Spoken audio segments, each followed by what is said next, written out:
Welcome to the Digital Production Buzz at the 2015 NAB Show. Hi, this is Larry Jordan, and this interview was recorded live on the trade show floor. For more information, visit digitalproductionbuzz.com. One of the highlights of NAB is going past a booth the size of Rhode Island with the word Adobe emblazoned on it and discovering all the new tools that Adobe has released, because yet again their developers have no social life and all they're able to do is to create killer new product, and they have got some amazing stuff. Bill Roberts is the chief slave driver. He's the senior director of product management for digital video and audio products at Adobe. It's one of the highlights of talking to you, highlights for me of NAB is talking with you about the cool stuff that you guys are doing. What is Adobe up to now? Well, in NAB is always our time to do a big release. So everything's updated. No. The big releases is like an update. This thing is monumental. There's some stuff here I've never seen before. Well, yeah, what you're getting to see is some of the things that have been percolating for years. One of the ones that really is it's amazing is Character Animator. It's a real-time performance capture for facial animation. That's something that Dave Simons, who started After Effects 25 years ago, has wanted to do for years and years. And he's been working on it for 2 years, quietly back at the lab. And we were able to take it public here. And it's just one of these things that's fantastic. The first time you put it up, people just smile when they see their facial actions and their words turned into a goofy puppet. Now, let's just take a quick break. It reads your camera on your computer, reads your face, maps dots on your face, and then puts a cartoon character on top of it. And the cartoon character moves as you move your head, move your body, or move your mouth. It's ridiculous. It's going to sell millions. It's so cool. But as I understand, it's like a beta release, isn't it?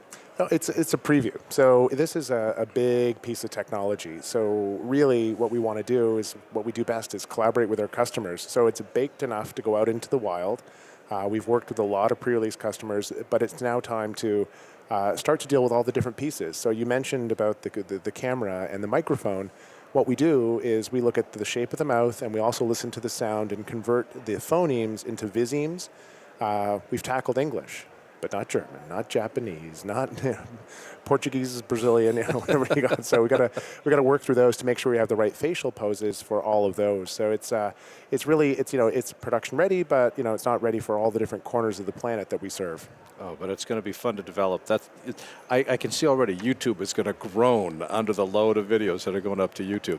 So Google doesn't like you at all anymore, but that's going to be great because they're not going to have to buy more servers. But the other thing I'm really curious about is this morph thingy inside Premiere. What's that about? It's a big release for Premiere. This is one little feature. So we're very privileged at Adobe to have pure research. And we've got a brilliant researcher, Florian, who came up with this idea that, when you're shooting interview, you edit down, you take out the ums, the ahs, you get the coherent thoughts together, and then you have to paper over with B-Reel. So she looked at other stuff in this space, and in the past, people have tried to morph just outgoing frame to incoming, and there's just not enough data to make that work. So Morph Cut is just a brilliant piece of technology. So the moment you apply it, just like a dissolve, it'll search through the entire clip, look for any frames that could actually help build a morph between. Take the real frames, and then it just morphs between those. So you end up with something which a lot of the news people we've showed it to here are kind of nervous about, but it looks like it's one coherent, continuous take. Which is only a small part of the Premiere update. What are some of the other features you're proud of? As opposed to the features you hate. But let's talk about the ones you're proud of. One of the ones that for me, I'm personally very proud because we've been pushing color for a long time. And, we had the great workflow between SpeedGrade and Premiere, but a lot of the time, if you take someone who's an editor who didn't grow up with color, when they landed in SpeedGrade, it was just too much power presented in a colorless format. So we've got the Lumetri color workspace, which takes all the power of SpeedGrade, takes an interface highly inspired by Lightroom, and brings it right into the editing environment.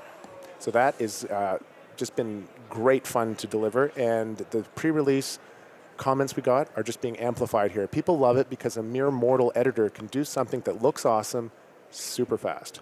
Now, we still have the Lumetri looks. Oh, yeah. So we can apply a look. So for people that really don't want to be bothered at all, you still have that simplistic approach. Oh, for sure. And then we can leverage the power of SpeedGrade without having to go to film school.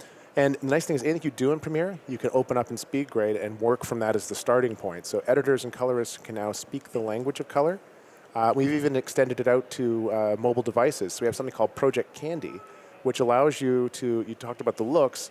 What if you're at the beach, glorious orange sunset. And a day off? Bill, come on. I'll take Friday. Okay. But so the orange, you're going, oh, that'd be perfect for warming up a cold, poorly lit interview. You snap it, and what it gives you is an interactive 3D histogram, which is great fun. You select the colors you want, and you actually create a look, which are immediately available for you in Premiere and After Effects in libraries. So libraries are new to the product as well. That is so cool. What else you got that you wanted to, in the 2 minutes we got left, what else should we talk about? Well, another one was quite fun. I had a broadcaster last year at the show, driving back from the show going, man, can you do something for retiming? It's become a huge part of our life. We take our programming, we sell it overseas, and we have to add extra commercial availabilities. And there's nothing out there that's compositionally aware, because most of the technology in this space is really about streaming video and adjusting it there. Speeds it up or slows it down. Yeah. So what we've come up with is a new algorithm called Time Tuner, and get El Mooney to say that because it comes Time Tuna.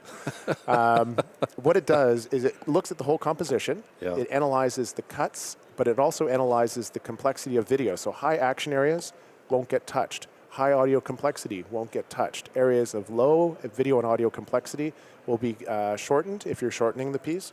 And all the edit points, because we know where they are, we might steal a frame or two. It's like how Photoshop enlarges or shrinks an image based upon content, except now you're doing it for time for a piece of video. Yeah, so it's that is ridiculous. That is amazing. And there's stuff all across the board. All the products get updates this time. So how much is the upgrade going to cost?